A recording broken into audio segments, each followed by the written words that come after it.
All right. What's up, everybody, and welcome back. We've got another new patch series, not from the latest patch, but the one before it, with most of the changes very similar, at least in this matchup as well.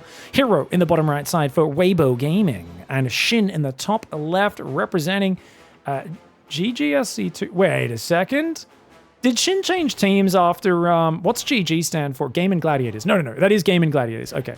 I heard some players were dropped from their teams or left after EWC. Other ones have been in there with multiple year contracts, which I'm happy to see. So it looks like the Game and Gladiators still supporting Shin. Hero still with Weibo Gaming. And that is a gas first, no scout build. My boy Hero is bringing greed back, ladies and gentlemen. Bringing greed back. Very nice. I like it.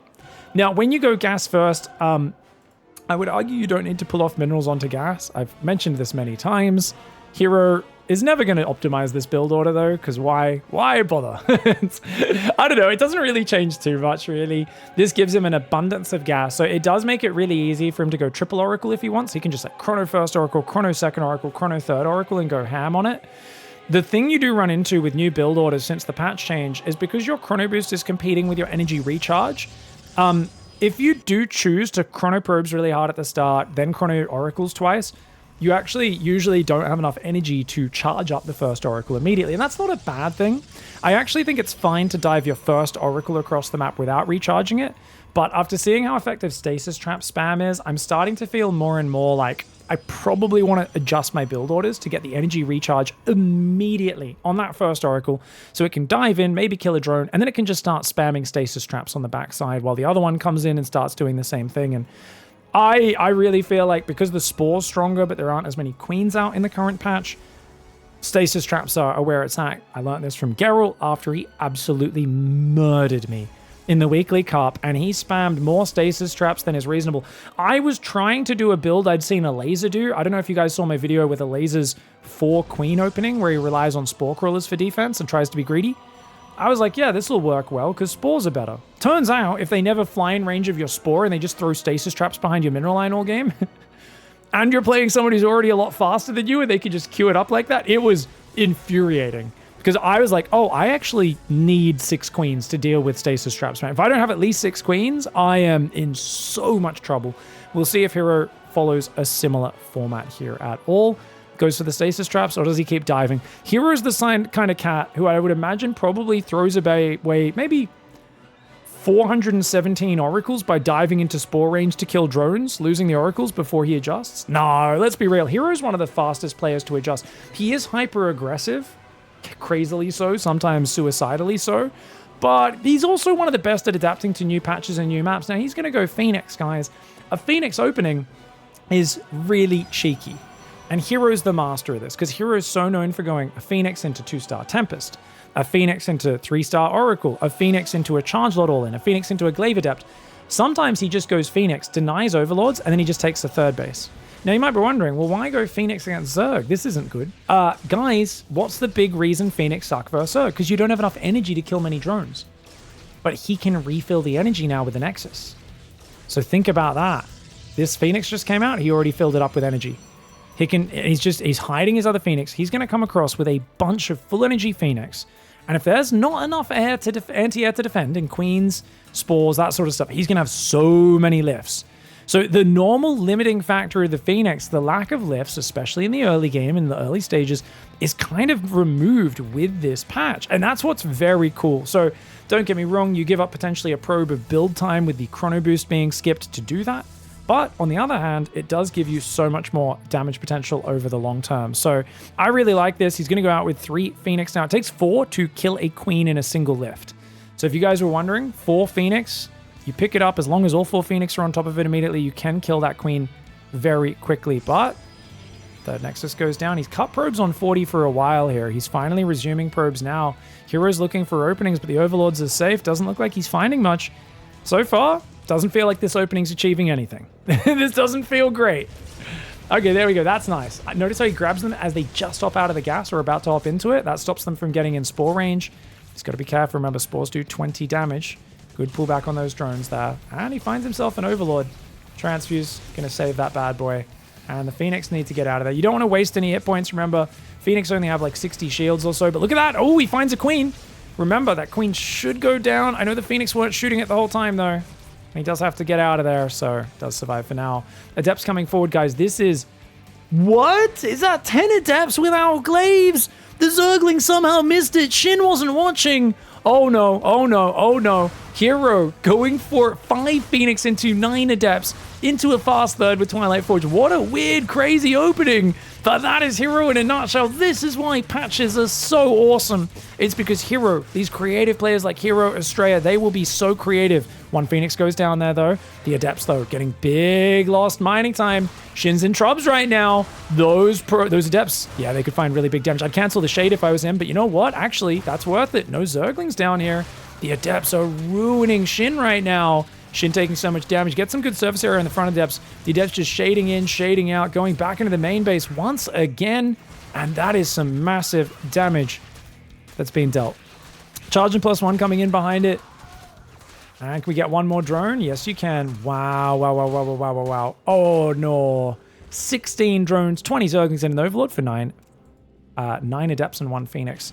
Robo's on the way behind this, as well as going up to 7 gateways. So it looks like a charge Archon transition. Archons are amazing, as is Storm against Ling Bane. It seems like a bit of a desperate Ling Bane counterattack. We got Zealots, Stalkers, and a shield battery, which is going to be really good. But the Zealots let themselves get surrounded. Bit of a mistake. On the other hand, the Zerglings don't want to stand and fight because they know a lot of them will go down. Lair and 9 drones on the way. Shin desperately trying to recover. Hero's done good damage in the opening, but his follow-up is going to be a little messy just because he has committed so much to this. And another Phoenix goes down, and you can see, even though Phoenix lifts are a limiting factor, if you get momentum in this matchup, you catch the Zerg completely unprepared, being too greedy on the drones. We can see the modern Zerg is pretty solid with their anti-air defense. I'm going to go out on a limb here, guys, and make a wild statement, which is the door is wide open. Oh, my Lord. He's going for the Robo right now. You know what? There's no battery overcharge. You could keep focusing that if you want to, but the Lings have to come home. It's a charge lot timing. +1's kicking in. I was going to say, I'm going to make a wild statement and say that the energy recharge did nothing this game. The Phoenix were nowhere near using all of their energy, and it actually didn't really help at all. But the Phoenix into Adept into Zealot opening has worked flawlessly anyway. So even though energy recharge didn't help in this game, the build order itself was excellent. Those Zealots in that mineral line on the left side are ruining Shin right now. Remember, Zerglings get 2 shot by +1 Zealots. Zealots on the third base as well. And it feels like these are very expendable units, these Zealots, right? Anytime they're killing drones, that's a big problem. Shin's Zerglings fighting into a choke point there. Oh, man. Probably wants to uproot that Spore Crawler, I'd say, to get a bit more of a surround. The Zerglings are getting wrecked. Finally, they clean up the Zealots, but not before massive damage has been dealt. Up to 25 workers have died, so that's another 9 workers going down.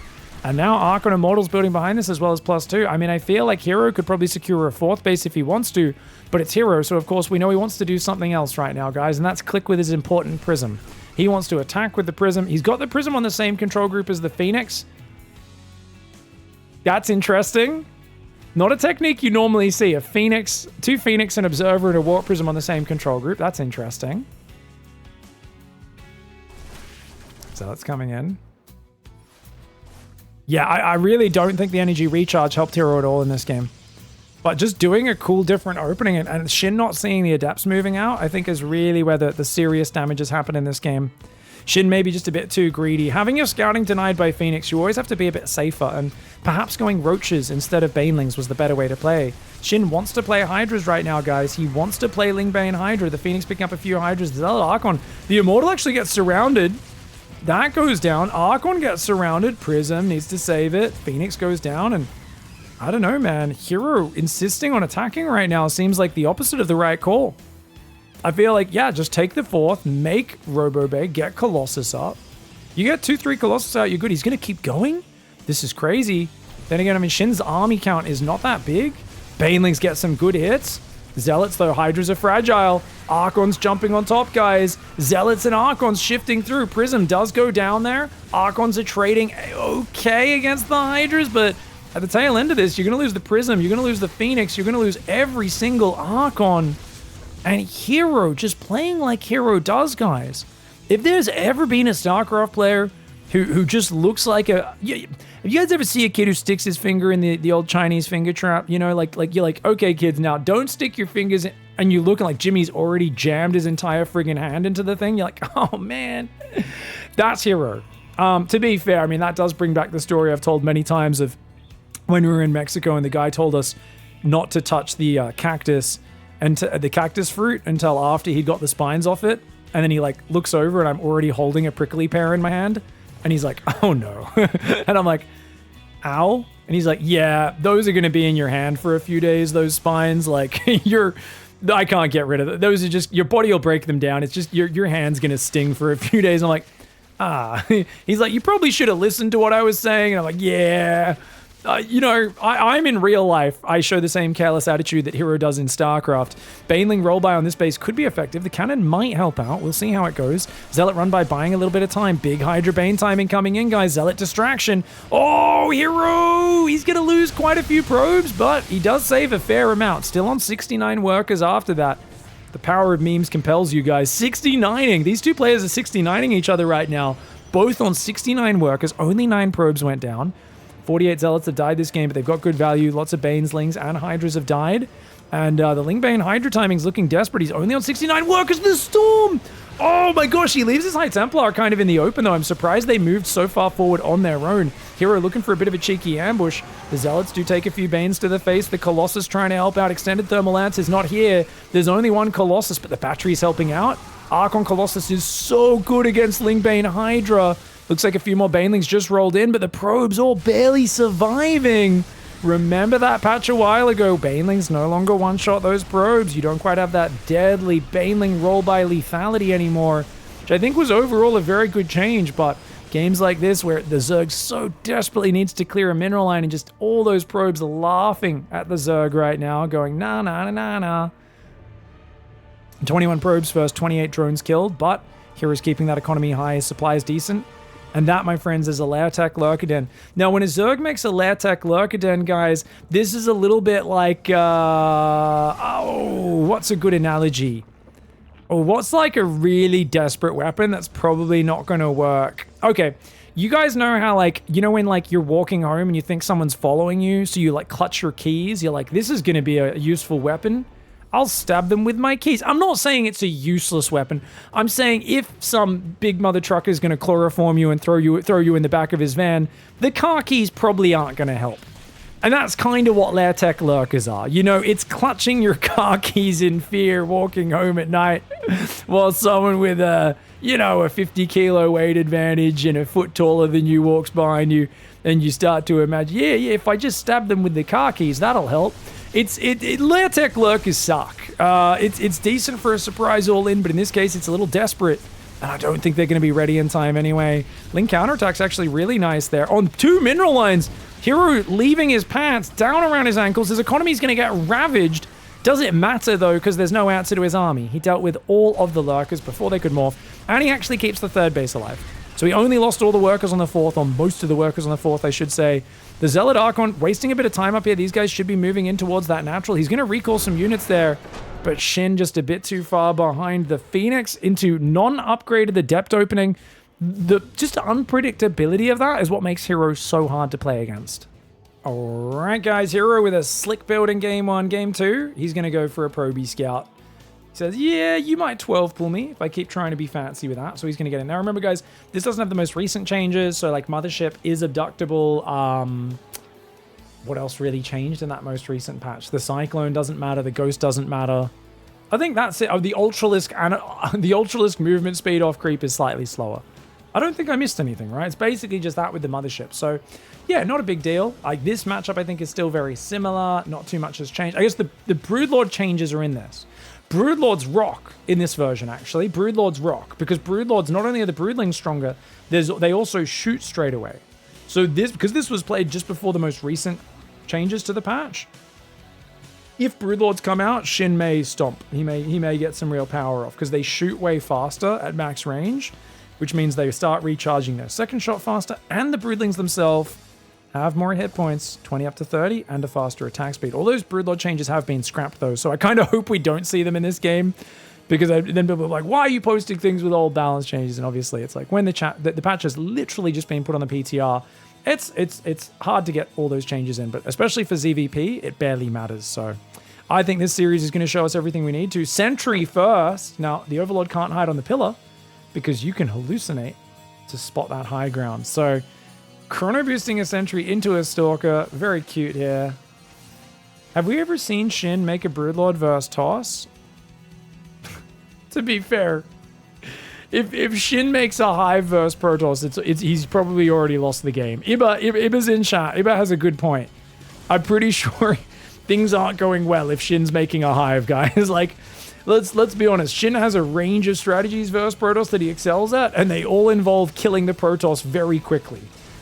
If we've seen stats make 100 supply down comebacks because Shin just like doesn't make upgrades a lot of the time. Super all in. Oh, the Zerg gets it. It sees the super early Forge Robo. Stalker Sentry coming up here. Dude, don't lose probes. Come on, Hero. Hero, what are we doing, mate? If you lose 2 probes, okay, it's only 1. It's only 1. There really wasn't much to focus on there, so I was just like, come on, what are we doing? But hey, it is what it is. He just chrono boosted probes. Ah, okay. Hallucination did come in. He kind of saw what was going on. You can look at Hero scouting, and he's like, yeah, okay. Looks pretty standard. He's going to hallucinate again. The reason you spam hallucinations is you've just got so little defense here. If there is a Banebuster, Ling Flood, a Ravager Ling, there's so many different moves that can give you problems. Now, Shin's going for a Ravager Ling all in, guys. He went Roach Horn second guess. This is way too early for you to need Roaches defensively. You know your opponent's going to Forge. The earliest he's going to hit you is like maybe 5:30. There's no way anyone hits you with a +1 attack upgrade before 5.5 minutes. That's the very fastest. So the fact that he's going Roach Horn second guess this early tells us that Shin is either playing a bit scared after game 1, or he's going for his own big attack. And look at all that supply free. He's building 2 Overlords. He's waiting for the Roach Horn to finish. So he's going to go for a big Ravager Ling attack. Problem is, Hero should be able to scout that with the Observer or the Hallucinations, one or the other. Is he going to go Blink? I think he's going Blink, guys. Dark Shrine? Well, that hard counters a 2-base Ravager Ling all in. Uh-oh. Shin's rolling the dice, guys, and he doesn't realize that all of the hatchery tech dice are losses. Anything without a lair is not going to work. Roaches spotted. He sees the Roaches. Time to run home, Hero. Hero's going to keep fighting because he does have the safety of the Warp Prism. Gets a few Zerglings. Not bad, not bad. He could go for the Overlord as well here. He's like, dude, most players would run away right now because they're what we would call cowards. My name's Hero, and I'm a Chad Toss. I don't know if you've realized this, but I kind of have confidence oozing out of my pores. I'm kind of good at this game, and I'm not afraid of anything. To be fair, I think he realizes can't defend a third base. He should be full walling this. I'm surprised he's not right now. No full wall just yet. Full wall buys you a lot of time, guys. Very surprising he didn't opt for that. Picks up the Zealot, pulls it back. Nice hot pickups. Battery's almost here. Dark Shrine's still 20 seconds away. Zealot gets back in the wall. Second force field. Oh, the energy. You have to kill the entire wall off because of the force field. Leaving the hole in the wall is kind of a trap here because you can just make these force fields endlessly. Dude, Shin's droning. He's making a lair. He's realized this isn't working. I was hoping to catch you going for a third base. Turns out Protoss has map hacks now. They have observers. They have hallucinations. They got vision, ladies and gentlemen, and we've got Dark Templar coming in. Spores are almost finished. Oh, triple bile! Warp Prism barely evades. I'd go for the Ravagers here, personally. I understand he's hoping there's no detection, but I think you know at this point Spore Crawler will be done. Gets one Ravager. Can he get the Queen? Queen makes a mistake of stepping off creep. She almost dies. Those Queens, though. Oh! Queen's in range on the left side. Queen on the right side does go down. Prism quickly cancels the Warp in, runs away. Good move by Hero, who's going to go for double Archon drop.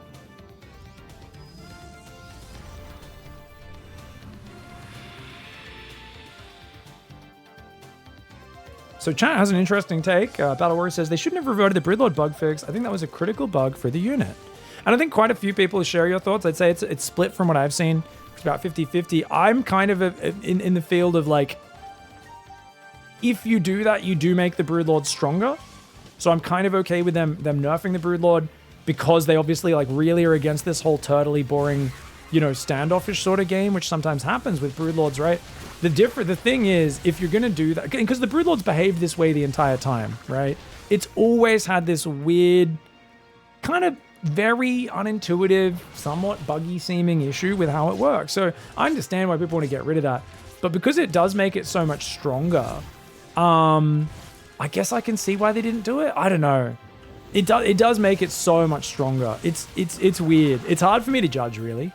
It's really hard for me to judge. I think it's okay to stick with what they're doing, but I would agree with you that it's kind of okay if they make sure Ghosts and Turtling Tempest Carrier and all these styles are nerfed. Like, it needs to be consistency and fairness that, like, no side has that. Now, the other argument against that is, well, Broodlords aren't just for beating Ghost Turtle.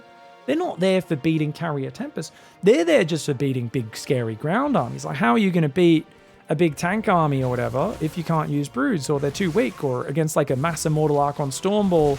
You know, lurkers can't always just cut it on their own. So interesting points. I really am curious to see where it goes. I'm not like firmly like anti this or pro that. I'm like, yeah, I'm not really fully decided. Mutas do take out that Prism. Archon recall's really nice though. What happened to the Dark Templar on the left though? I feel like some Dark Templar were running in there, weren't they? Okay, this Dark Templar is just back. Maybe it was a hallucination that went in the left side. Must have just been the hallucination. Dark Templar on the tower. Muta's coming over. Blink is almost finished, though. So this is why you'll always see Korean players go Blink in the mid game, even if they opened with more of an Immortal kind of charge style. And it's because, you know, you need to have something to deal with the Mutt-Mutts. He's going to Blink out. Yeah, finds himself a Muta. Oh, Shin's going to lose 2. Great catch. Really good catch. Shin has 81 drones, though. What a great recovery after the Ravager Ling attack got held earlier, guys. I really feel like he's doing pretty well. On the other hand, Infestation's just started. It's 8 minutes 40, and Shin is maxing out on what? Ravager Ling Bane, I guess. I guess he just has to go with Ravager Ling Bane, and if he can get in there before Hero's army gets too much better, maybe, but there's Force Fields, Immortals, Archons, lots of Stalkers, and if Storm or something like that comes out, it could be really rough for Shin. Essentially, if you're stuck on Ravager Ling Bane and the Protoss maxes out on just about any army, you're not in a good spot as the Zerg. It's really, really rough there. Baneling's coming in from that bottom side, but a lot of these Baneling cocoons weren't quite ready. Shin was not ready to fight, guys. A lot of the Banelings are stuck in the mineral line. They're stuck behind the Ravagers up there. They're coming in a bit delayed, but you know what? That's a good hold. That's a good hold. Is he got enough, though? Immortals plus Prism, man. Biles ain't really landing too well. Good Immortal juggling in the Prism. Mutas are going to come in. They should click on that Warp Prism to take away the micro ability as well as the ability to warp in. Hero, of course, he focus fires with the Stalkers. He's trying to take care of those Mutas. He's trying to defend his Prism. The Immortal's going down. The Prism goes down, and it looks like Shin has this one in the bag. He shuts it down, and what's Hero got? He's got Zealots, Stalkers, and a few High Templar. No Psystorm. 4th base only just started. Hero and crazy aggressive attacks at moments where there's no need to attack. Name a more iconic duo. You're playing the guy who is one of the worst Hive Tech ZVP players out of the top few Zergs. Like, Shin is a top 4 Zerg in the world, right? But he's by far way worse than Dark, Rogue, Raynor, and Serral when it comes to actually managing the late game. And it's because he doesn't go to the late game. It's always plan B or plan C. He's always a guy who's maxing on a lair tech army. So attacking into him with that attack timing, I can understand it's because he saw the Mutalisk. So Hero went, well, you've gone Mutas, your ground army's not as good, you're kind of probably going to be droning and teching up behind that. Against a different Zerg, it makes sense. Against Shin, I would argue that attack never makes sense. Plan B, question mark? Yep. You know they named it after the saying, right? What you guys call Plan B in the US? You know the saying came first, right? It's not like the drug or whatever it is, it's just initially called Plan B. Like, so like the phrase did come first, guys. Like, you know, Plan A and then Plan B is the backup plan, you know? Comes after A fails. It's yeah. You know, mistakes happen. Sometimes Plan A falls through. Sometimes it's Halloween. Your little brother finds your rubbers and he doesn't realize what they are. He pokes holes in it because he wants to use it as a ghost finger puppet for his little Halloween costume for some reason. You don't realize. You end up using them later on, and GG. Plan B has to come into action. Storm's going down. Dude, I can't believe Hero's attacking right now. His army is so meager. It's so... This is just Hero in a nutshell. Attacking when I would be turtling at home, afraid of the Zerg. Hero's up in the Zerg's face. Really, and he's going Fleet Beacon at the same time. Hero just has a complete lack of fear, man. I love it. I love it. I always admire this. You know, I remember when Max Pax first started playing so aggressive, and I was like, dude, are you crazy? You know, like, Showtime was like one of the best Protosses back then. He'd always get mauled if he moved to the Terran side of the map, and Max Pax would just calmly move to the other side and just start fighting Clem with like a way smaller army. And I was like, are you insane? But Hero, you know, he makes that work and always has as well. just this confident ability, and it makes it really hard for the opponent to read, because they're like, well, if you're on my side of the map, you must want to fight me. Like, you don't even realize, like, hey, if you surrounded that army, maybe you could have got it. Of course, easier said than done. Roach, Hydra, Lurker, not the best army for surrounding the enemy. So that bought Hero a lot of room, a lot of space, and now he goes into 3 Stargate Tempest and Mama. Mama! She's on the way, guys. Mama's on the way. Now, Hydra Frenzy is being upgraded, guys. This is Hydralisk Fart. Remember, this is pre-patch. So the latest update, so it's only a 60% movement speed boost. It is an effectively worthless ability, in my opinion. I think the Microbial Shroud changes are much more impactful. Hive has got the Lurker range. Lurker movement speed's on the way as well as +2 range, so the Lurker count's growing. This Stalker Archon attack could best be described as a drunk man wandering into a bar and picking the largest man there and saying, you're an idiot, you're dum-dum head. I don't know what this army movement is for Hero. It's not good. He's bleeding an Archon out. He bleeds an Immortal out. He's pretty rich, so he can handle losing 1 or 2 valuable units, but he's not really getting anything for it. Very chaotic right now in the Roach counterattack with the Lurkers. Shin, large and in charge, gets rid of the gold base. Storm's up there, though, and now with the Mothership and the Tempest, what's your answer? You've got a Spire up. You're going air upgrades. You have to go Corruptors against Tempests. And this is where things get really nasty in the Zerg late game, because, you know, you're out of your element as Shin already playing late game Hive. But Protoss is almost max. Protoss has Tempests. Protoss has air weapons, +3 attack. You're on very low upgrades. Your economy's decent right now, but you don't have a lot of map control. You need to get something done, and done soon.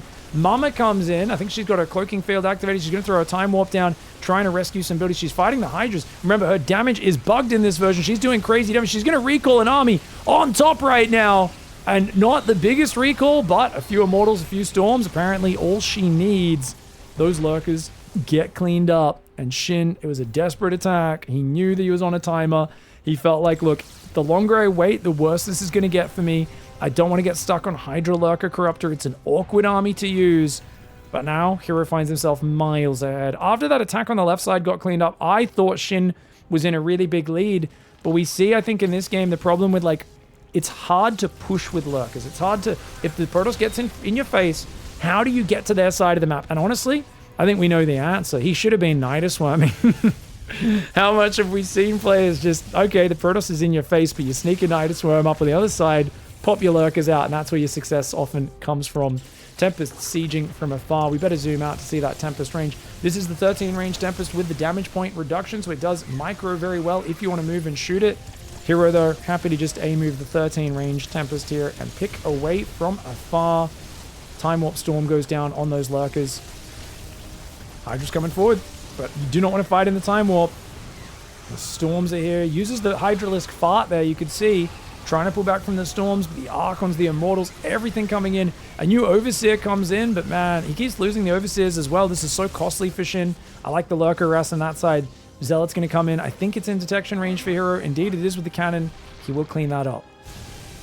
Units lost up now 7,000 in favor of Hero. The Mothership in this version, guys, yeah, it does like 144 DPS. It's very affected by armor and attack upgrades, but just base upgrade, it's like 100, or not 144 DPS, but 144 damage per attack, I believe, basically. It does essentially 48 more damage per volley, I think, than it's supposed to. Yeah, it's meant to do like 90 something, and it does 144. I think it's meant to be 96, and it does 144. In the more up-to-date version of the PTR than this one we're watching, it's been corrected as far as I know. Corruptors are actually going to clean this up in the air, but on the ground, the Zealot, Archon, High Templar, Reign Supreme, Hero with some cool build orders. And I just love watching Hero on New Balance. I'd love to watch him on the new maps as well. I think you give Hero new maps and he's the best in the world at adapting to that. Already with New Balance, though, he is looking slick. Gets himself a 2-0. GG, well played.